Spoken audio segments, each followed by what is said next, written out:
Good afternoon, everyone. My name is Janice with Stories That Inspire Us with Janice. And, the process of going through this has been so amazing. So I just want to thank everybody out there. It's awesome.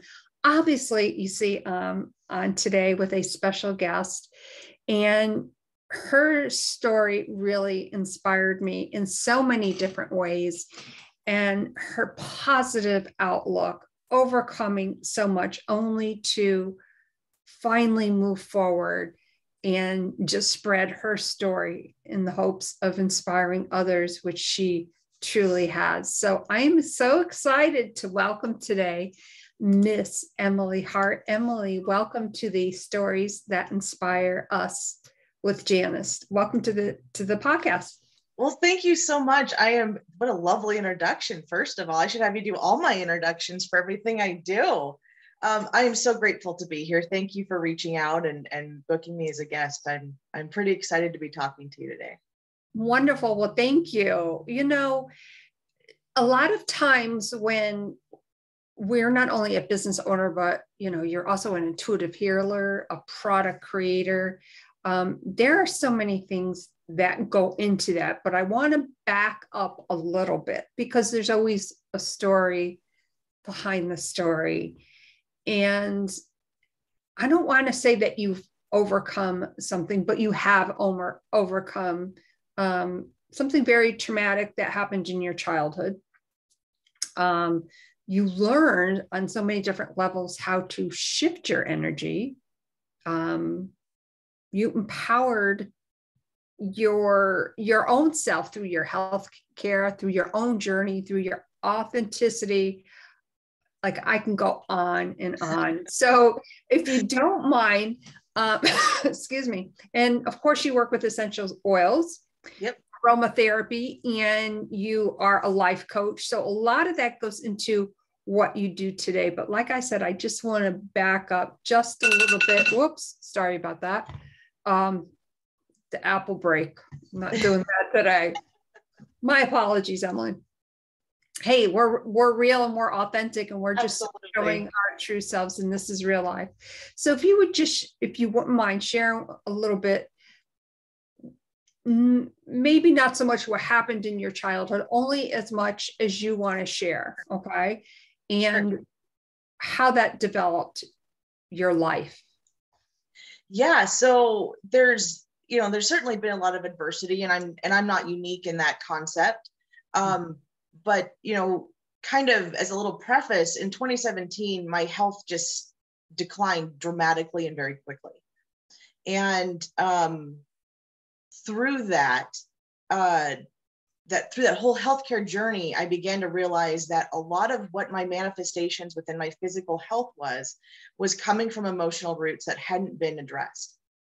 And so I've spent the last few years really diving into that and addressing it, and particularly childhood trauma. I endured sexual abuse from the ages of 2.5 to about 10. And only in the last few years have I really started to recognize that through that sexual abuse, especially starting so young, that my personality and my development was really a huge trauma response to what had occurred, and not so much who I was as a human, but just as a response to things that had happened. And when you start recognizing those types of things, those triggers and your response to things that may seem minuscule or not that big of a deal, and then you start developing that understanding of those roots, it is life-changing. Because then it starts kind of throwing you into this identity crisis of, well, then who am I if I'm not the trauma that I endured? And so it really kind of goes down the rabbit hole very quickly sometimes. But through all that, I am still healing in the context of I'm learning who I am as an adult woman who's in control of her own healthcare, her own thoughts and feelings. And how do I marry my past with who I am now, so it's not a blight on who I am as I move forward? And that's been a huge catalyst for what I do now in my business, because I truly believe you cannot heal without being safe, because otherwise you're in fight or flight or freeze. And you don't recognize what's happening to you, which I didn't until I was in my early 30s. That, oh my gosh, stuff from 2.5 to 3 years old is affecting who I am now. So yeah, it's been a huge journey, but it's been, fortunately for me, I have a really good support system now, and I have safety to where I can navigate that realistically. And that's part of my promotion of, I want everyone to be safe so they can heal to be authentic, because these are really tough topics to discuss and quite vulnerable. So thanks to you for being willing to, host that and have a safe place for those discussions to occur. Well, thank you. I so appreciate and recognize that raw vulnerability, because as I am sitting here intaking this information again, I know that we chatted briefly before we scheduled your podcast. It occurred to me, as it did back then, that, as you said, these are tough topics to chat about, but they're, I want everybody to know that this is a safe forum.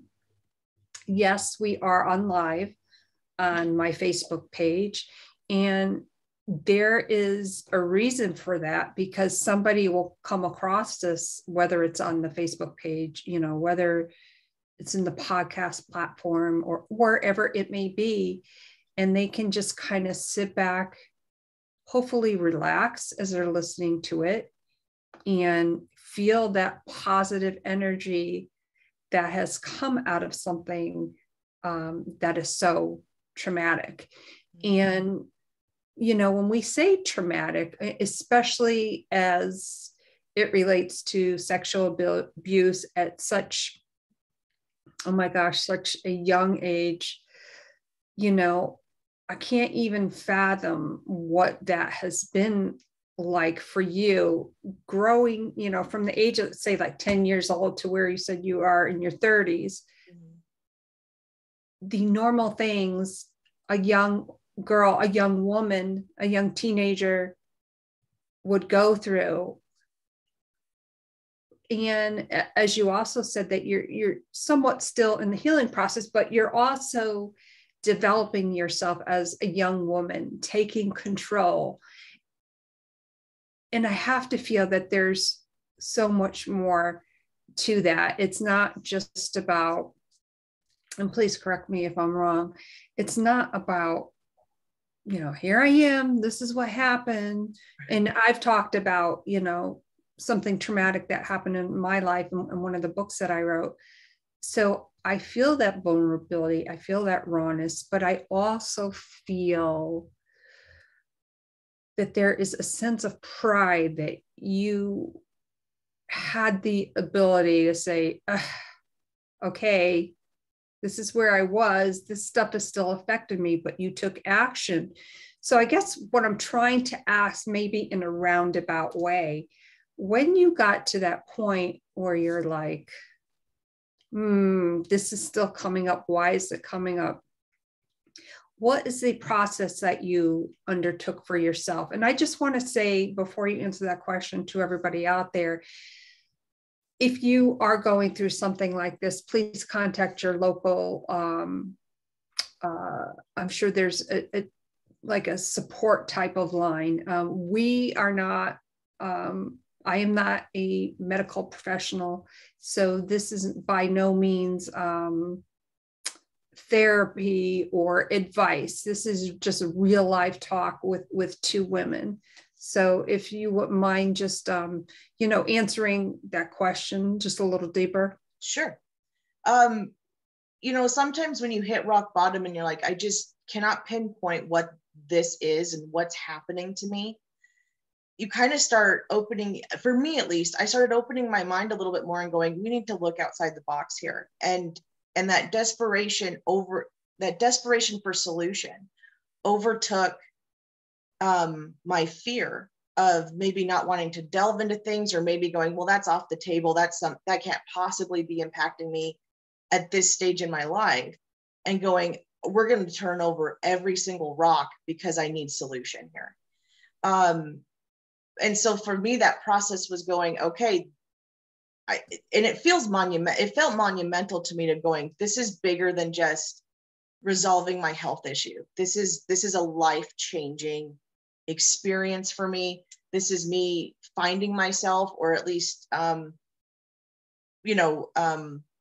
acknowledging who I am now. And in doing so, I really had to get to that point of letting go and going, I don't know what I'm going to find. I don't know what this is going to look like, but I do know that this needs to happen. And so you get to that point where your back, for me, my back was against the wall. And it's like, all right, we're going to let it go, and we're going to just dive into it and see what happens.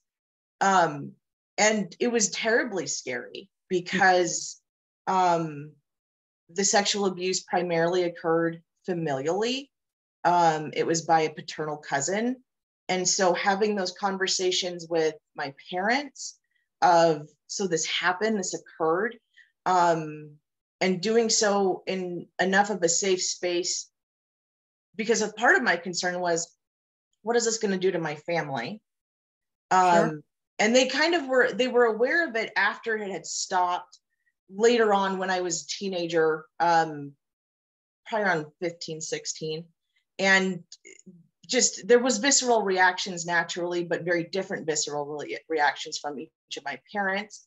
And then, so then naturally my mom felt like she was a terrible parent and she couldn't protect me. And then, so going through kind of those aspects of things and going, what is my responsibility to the situation? And what emotion am I willing to take on? It's not my responsibility for what my parents do with the information as they navigate it. But it took a very long time for me to be strong enough to understand and have those boundaries in place to go, okay, this is my truth, and we're gonna navigate it. And I can't let other people's reactions drive how this looks for me, because at this point, I'm getting repercussions from this, physical health issues, and my marriage was fractured for a long time because of intimacy issues, and so even elevating to that point of going, I have to have that boundary in place that I love my family, and as we discuss this, it comes from a place of love and not a place of, for me, I don't blame my parents. I don't feel any of those emotions towards it anymore, but I've also done a lot of therapy and a lot of soul searching to get to that point and understand those aspects of it too. But that first step was just going, okay, this is where we are. We're at rock bottom. We are going to explore everything we can until something starts to shift. And this was probably the hardest aspect for me to address. There's been trauma throughout my life. There was a sexual assault that occurred at 18. There was, some emotional abuse with some family members as in my 20s and 30s. So all of those things I started rectifying, and I still kind of had done a lot of procrastination of like, so that's going to be the last piece of this, because that's going to be the most devastating. So for me, that's where it started, was just, it's time to turn everything over. This isn't working anymore. And kudos to you for getting to that place, because, we say we're in that place, but what I think a lot of people may not realize is what it took to get there, because all that stuff is like happening, and then it, may go away for a little while, and then it comes back, and now you're having health issues, and that point that you realized must have been overwhelming, just as maybe some of those different things in your life that it transpired as far as the sexual abuse. Yeah. And telling your parents, and the different, there's so many different segments of that. So I am so grateful and thankful that you shared that with us, because somebody's going to hear this, like I said, and they are going to take action. That's really what Stories is all about. So now you're in that place where I want to say, like, almost like a healing process. and you had a lot of health issues, as you mentioned. When you started that healing process for yourself, as far as the health issues, did you recognize, I would imagine so, but did you recognize the correlation? Obviously, like, and I'm just going to use this as an example. Everything that I've ever been through in my life, when it's stressful, I have to have a bag of chips. Like, I can't be trusted around a bag of chips. And I'm just using that as a very small example. But, you know, whenever I think of those chips, oh yeah, I remember, and that was a normal behavior for me. So it didn't matter what stressful thing was going on, that bag of chips always signified that I was in a muck, that maybe I was doing something wrong, that it just represented so much. You know? Yeah, and that complexity of starting to heal, and part of, you know, kind of that initial part of that healing is starting to recognize the behavior. It's like you're in an elevated state to go, oh gosh, now I can see the patterns. I'm starting to, and it is extremely overwhelming because, like I mentioned, I recognized that, and I'm sure this is for so many people, regardless of when abuse occurs, chronologically, but for me, my entire developmental life was a series of behaviors in response to this, and something that we couldn't talk about and we didn't as a family capture and start healing when I was a child. And so it was a lot of going, okay, so I am an emotional eater. Okay, so let's break that down, because that's a huge caveat, and that's an elephant within itself. And then it's like, okay, well, I did smoke for a really long time. I quit in my 30s finally. I think when I was 31. I'm 36 now. So, you know, let's stop that. And then, you know, I have a lot of procrastination tendencies, which comes from feeling overwhelmed. And then they all kind of start breaking down into these core fundamental issues of, I'm not worthy. I don't feel like I have a voice. And so it's wildly overwhelming. And fortunately, I have a degree in social work. So I understood that there were resources and tools that could support me while we're navigating this. And so I had an incredible therapist that I worked with for a few years. And my husband was aware of some of the abuse that had occurred. And some of my friends were aware of it. And they often, unfortunately, it's so common that they had a shared understanding of what childhood trauma looks like in terms of sexual abuse. So I started opening up and relying more on my support group, because healing is an internal job. And if you're not careful, you're obsessing 24/7 over every little thing that occurs, to the point where now you're exhausted and you've browbeated yourself and it's never good enough. And you put yourself in a darker place than you trying to get to the next position. And so fortunately I did recognize that there were tools that I could use, but still, even now, I think 3 days ago, I sat down with my parents again and I said, I'm podcasting now and I'm very excited about this opportunity, but we're going to talk about some incredibly rough things. And a lot of it is going to stem from our family. And everything I'll discuss is going to come from a place of love and a place of healing, but I'm going to speak my truth. And I'm coming to you as a courtesy to say, we're going to be talking about some of this abuse and some of these, you know, these themes, and, you know, and working through that. And so, and that was 3 days ago. I did the same thing with my brother. I'm like, hey, I'm going to be talking about some stuff. And so, yeah, even now at 36, I have been slowly working through my sexual trauma for the majority of my adult life, heavily the last several years. But yeah, it does keep peaking up, and it, you know, and then you feel like you've healed it and you're like, well, we can put that on the shelf and it's done. And then you're like, well, crap, it just peaked again. So, you know, so it's never like it's a checklist and you're like, well, we're done with that forever. Right. It just, when it does come up again, hopefully my goal is always to come at it from a different perspective because I've healed more. So my perception is always going to be different as these triggers keep approaching. But yeah, even 3 days ago, it was like, all right, I got to have another weird conversation with my family. That's so amazing that you did that. And I just want to back up a little bit when you were talking about behaviors, because I think that this is so important to chat about. I think a lot of times when we do those type of behaviors, even though we know that they're not good for us, or, my bag of chips or whatever, I eat the whole bag of chips, I know I'm going to get sick, but that was a normal behavior. And it's that point of breaking or busting through that normal behavior to not be that normal, because that's a different normal. I want a healthy normal. Yeah. So that is amazing. And you are so right that, there are different times when something happens or it gets triggered, and kudos to you for also, speaking with your family, like that was that important to you. And I'm sure that was difficult in a sense. It was nauseating, but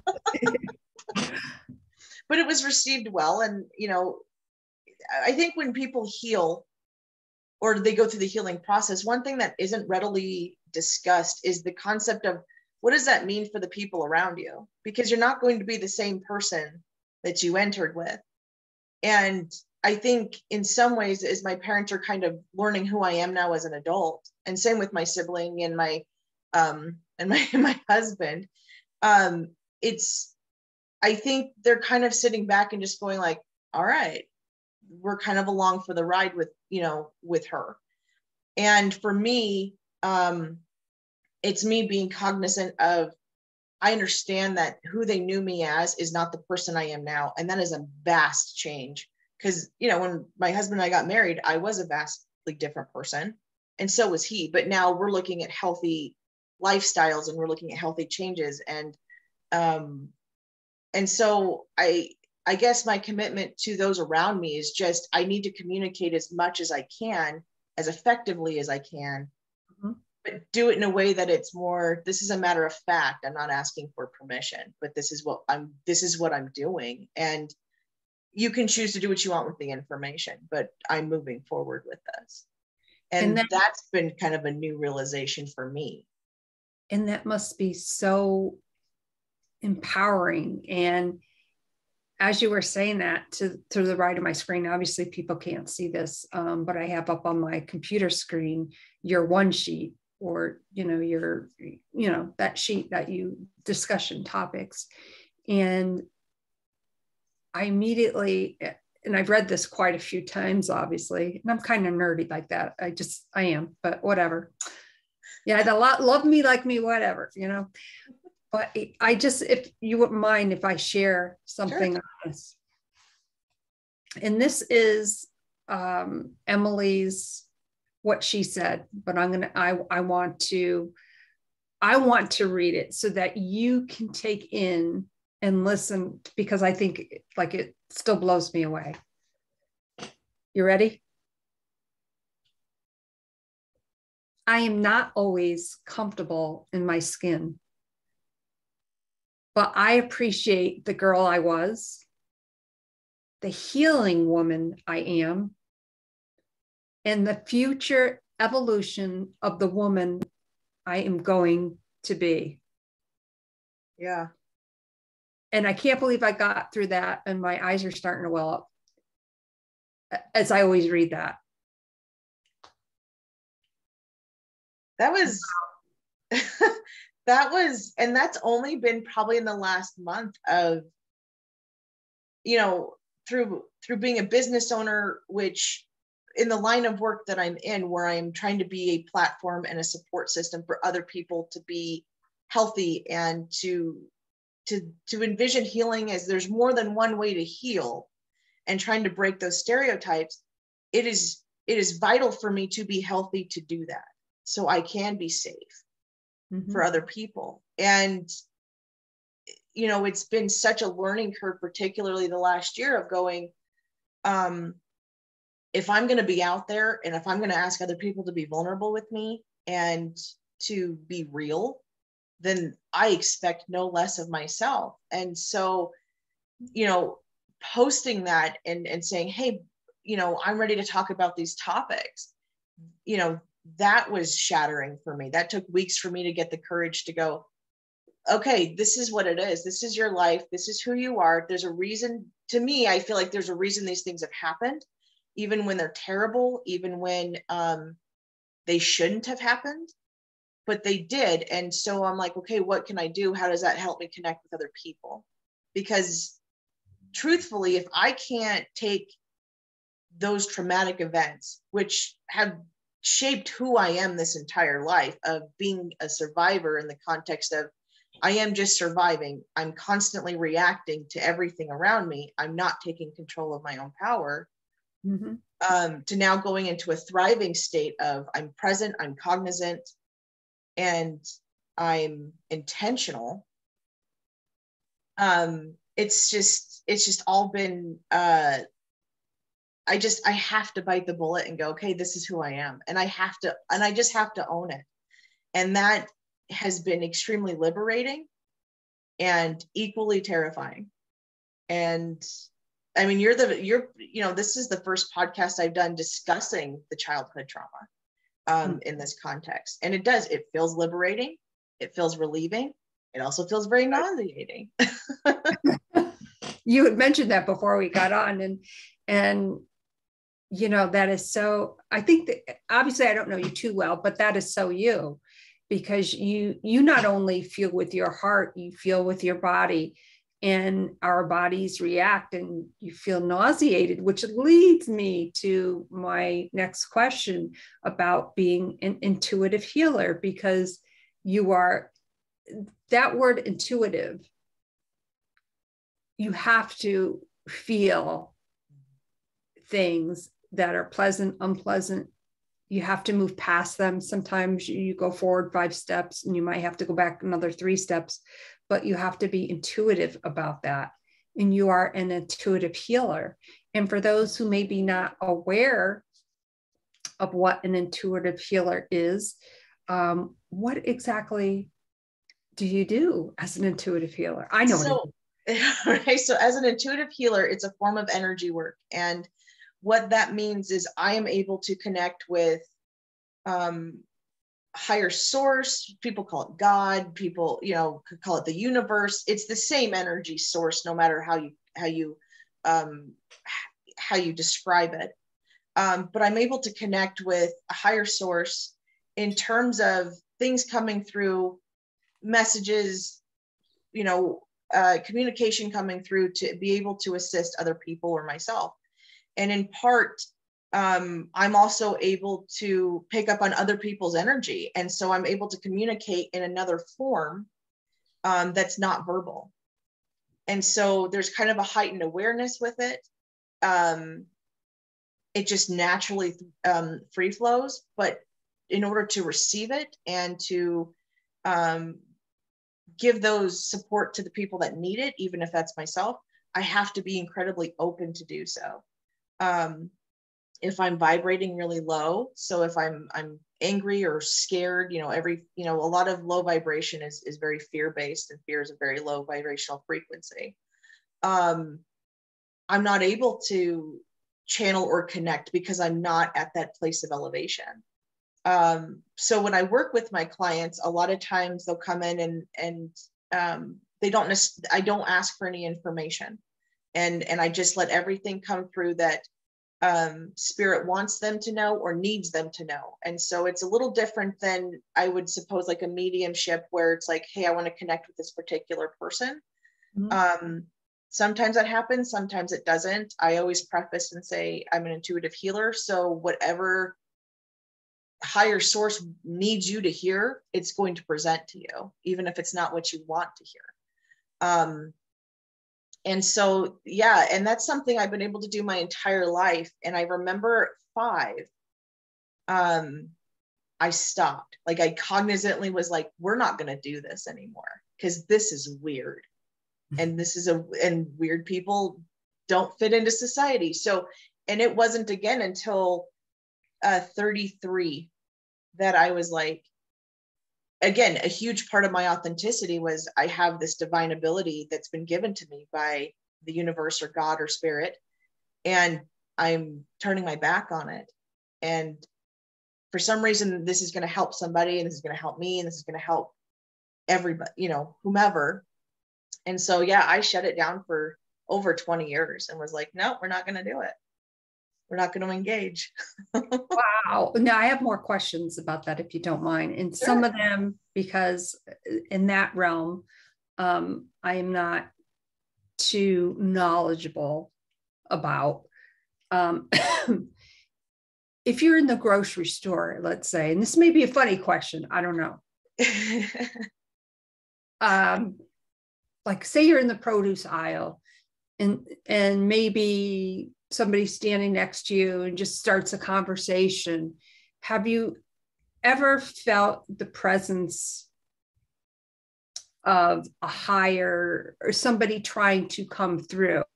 Sure. Like, how do you approach that? Because if specifically, if you don't know the person, I would be afraid to say, hey, your Aunt Josephine is coming through and she wants to tell you not to buy that because. And it is like, it's been kind of like my largest fear of like, I'm not, you know, just to kind of reference, you know, because there's shows that are mediums, you know, like the Long Island Medium, like I never want to go into the dollar store and be like, listen, grandma's coming through. Like, that's just not, that's so weird for me. And it's not for everybody, but for me, I'm like, oh, I just want to go to the grocery store. I feel energy all the time, and it's not always my own, because I'll pick up on any energy that's there. So whether it's in nature or it's another person. So prior to being self-employed, I worked in a healthcare facility for 9 years. And once I started realizing that I needed to open back up and embrace what I was given, you know, I work in a building with, you know, I think there's 250 employees and there's 100, you know, we're in a small rural community, but I would shut it down at work. Because one, the energy is very palpable and it's very overwhelming. And sometimes it's hard to differentiate what's mine and what's someone else's. But two, I just didn't want that scenario to ever occur. And so what I'll do is I'll just shut down that site and go, okay, we're not going to do it. But there has been 2 instances while at work where circumstances would have it, I'm going down the hallway opposite of somebody that, you know, whatever. And I know that person enough to go, well, they're not going to be freaked out by what I'm saying. And so I had pulled one girl aside and I just said, hey, this is the person coming through. This is your, you know, she feels like a mom energy and she's wanting to say X, Y, and Z to you. And it's amazing every time those occur, because I'm always like, that seems pretty weird.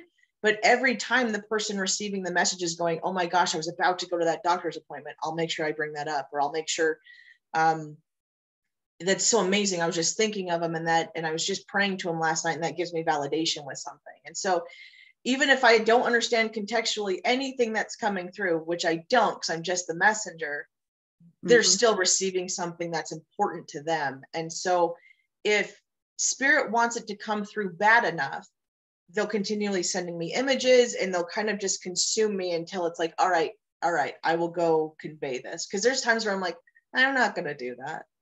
And then, you know, that doesn't typically work well, because it's just this consumption. So, yeah. So if I'm in large spaces, I'll shut down because I get very overwhelmed very quickly with the energy. And again, because I'm just opening this up in my 30s again, I'm still differentiating between my energy and someone else's.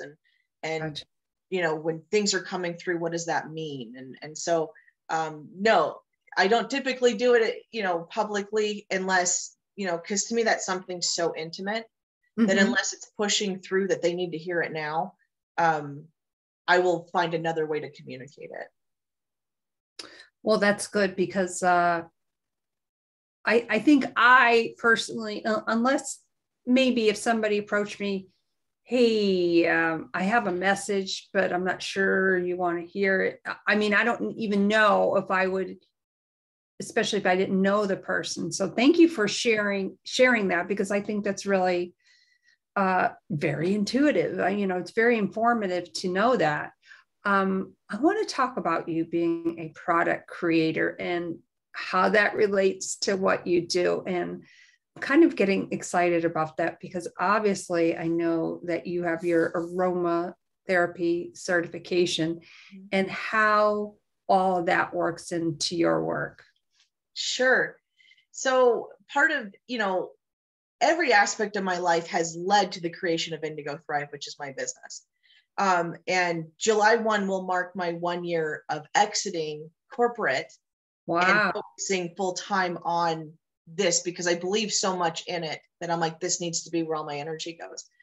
And so product creation came out of necessity. When my health issues were occurring and at the peak of them, I was on a lot of medications. And although they're intended for a purpose, their side effects were this. And so now I'm on this. And all of a sudden I'm on multiple medications that are doing what they're supposed to be doing, but they're also counteracting each other. And, I started having like liver issues because I was taking too much ibuprofen. And then, so there was all of these things that were occurring where it's like, well, I'm doing everything right within the medical system with what they're telling me, but I'm not getting any better. And so it's like, well, what are there other ways to do natural healing? Because the body will heal itself if you allow it to. And so the first thing we had created was, I started off with like intention candles because I really liked doing that. And then it's kind of went into these energy sprays, which again are just things that I saw a need for. And I'm like, and I just started creating these things to help myself. And then I'm like, oh, well, if it helps me, it's got to be able to help somebody else. Mm-hmm. So for instance, our energy sprays, I worked in an office and then we moved to cubicles into another building. And we couldn't have any like air fresheners and we didn't have any windows. And because I'm intuitive, the energy was so stagnant. And so it was hard to function every single day when the energy is not flowing. Energy is like it's like your blood circulating. And so it has to be circulating all the time. And of course, with regulations, we can't utilize a lot of things that people would naturally go to. So I created those sprays to at least help me get through my day of making sure my mood was in check, or if there was a smell that, wasn't appropriate, like if it was weird, those would help me. And then other people were like, well, what are you doing? And then I was starting to make them for other people in the office. Same with roll-ons. I was anemic for a long time. And so I'm susceptible to pretty severe migraines. And so when I started making roll-ons, it was to help me get through my day without having to rely on OTCs or NSAIDs that were already hurting my stomach lining and my liver. And so it really stemmed from there. And then the bath bombs were created because my husband's a mechanic and he's a farmer. And we live in a desert in northern Wyoming. And thank God for irrigation. Otherwise, we wouldn't be farming. But he feels that like lotion and stuff is kind of girl self-care, not necessarily meant for everybody. And so he would just be miserable and his skin would hurt and he'd be on his feet all day. And so the bath bombs were a way for him to get hydration, for him to get muscle relaxation and benefits without relying on drugs. Mm-hmm. And so his body could heal naturally. And so I figured if my husband would be willing with the bath bomb, then other people would. And so from all of those moments of how do we go to natural healing to support my medical healing, that's everything just kind of started blowing up from there, which was a really beautiful unintended consequence of it, because it was just, they were all just supposed to be tools for me to survive, to heal my body. And then it blew up. So and I'm happy about that. Thank God it blew up, right? Yes. I mean, that's yes. amazing. You obviously, like you said, left your corporate job and you have a happy anniversary coming up. So that's pretty exciting. But I think what's amazing about that too was that you saw a need, you not only heard it, but you took it and you listened, and you were like, I've got something here and the world needs to know about it, which I think is fabulous. So congratulations on doing that. I don't know that I would find my husband in a bathtub, but he might, if it was a relaxing bath bomb, I would just like throw it in and, who knows. But anyways, this isn't me. Wow. How can people get a hold of you? I know that you're on TikTok. I'm on TikTok, but I really don't understand it. I'm going to be totally honest. Instagram and Facebook, but also your web address. And I can't read it from here. I'm sorry. IndigoThrive.com, correct? Yep. IndigoThrive.com. And from the website, there's a direct access to email to me. There's you can access me on social media, exactly. I'm on TikTok, Instagram, and Facebook. I'm on those daily for content. So, people can get a hold of me from there or the website. And then for those, locally in my area, I have a huge sign in my yard. So people should know at this point where I'm located. And, fortunately too, for me locally, for people in my area, I'm selling at a medical spa, and so they can pick up my products there. And I'm selling at a really cute boutique, a clothing boutique as well. And so for local people that don't want to pay shipping, and understandably so, there's access to both of those stores as well.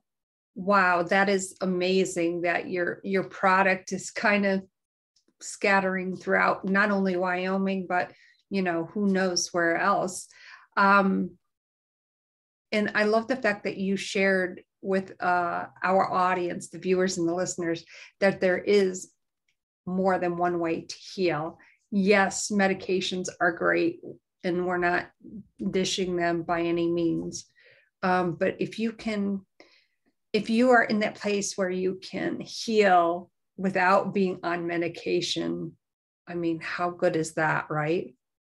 It's game changing. And so through working through my trauma and working, and I use my own products, and then we beta test every product for at least 6 months before we put it out for people. Because we want to make sure it's at the highest quality and that it's going to help them and not hinder them. But, I was on infusions. I was on iron infusions for 4.5 years. And last month, I just celebrated my 1-year anniversary of not having an infusion. And I was getting them twice a week, and then weekly, and then monthly for the duration of my illness. And now I haven't had one for a year. Wow. And so, I worked primarily as an adult in the medical system. I love healthcare. I understand healthcare. I worked multiple positions within it, both clinical and non-clinical. And some of my favorite people are medical providers. And CNAs and just a menagerie of different positions. However, I think we've just gotten to a point where people get pigeonholed that you can only heal this way. And if it doesn't work, then it's just not going to work.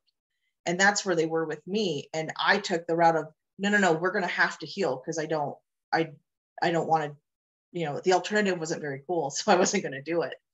And that's what we want with everybody else is, metaphysical and Eastern medicine can certainly complement Western medicine. Right. And it, we are complex human beings, and we deserve to have all the tools in the arsenal to heal. And it's not going to just come from one entity or another.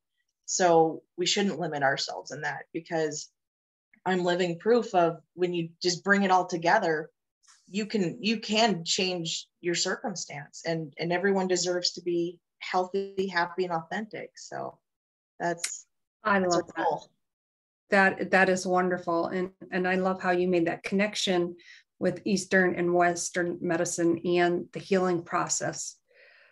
My gosh, I definitely have to have you on again. I think we may be a repeat offender. That's a good thing.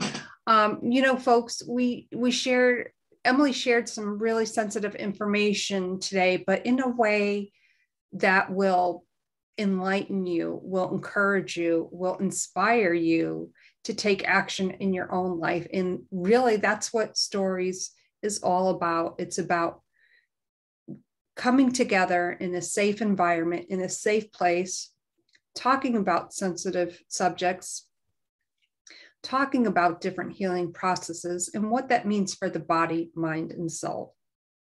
I know that there are many of you out there who would love to reach out to Emily. And I just want to let you know, www.indigothrive.com. I will make sure that's in the show notes for you. Check out her website. Contact Emily. She's amazing. I can't say enough good things. And just remember, everyone, there is a story within you, a story that needs to be told, a story that inspires others. Emily, I want to thank you so much for being on my podcast today. You are just such a gem, so amazing, too adorable. Look at her in the purple. So cute. I'm having a bad hair day. Oh, well. I like the sweatshirt. The sweatshirt's awesome. Gold digger. Yeah. Yeah. Love it. Anyways, everyone, thank you so much for listening. Leave us a comment if you watch it on YouTube, Rumble, BitChute, wherever you listen to your different podcasts. Go to my website, leave me a voice message. Would love to hear your thoughts on today. Again, my name is Janice, and I am with Stories That Inspire Us. Come back again soon. Thank you so much. Have a great day, everyone.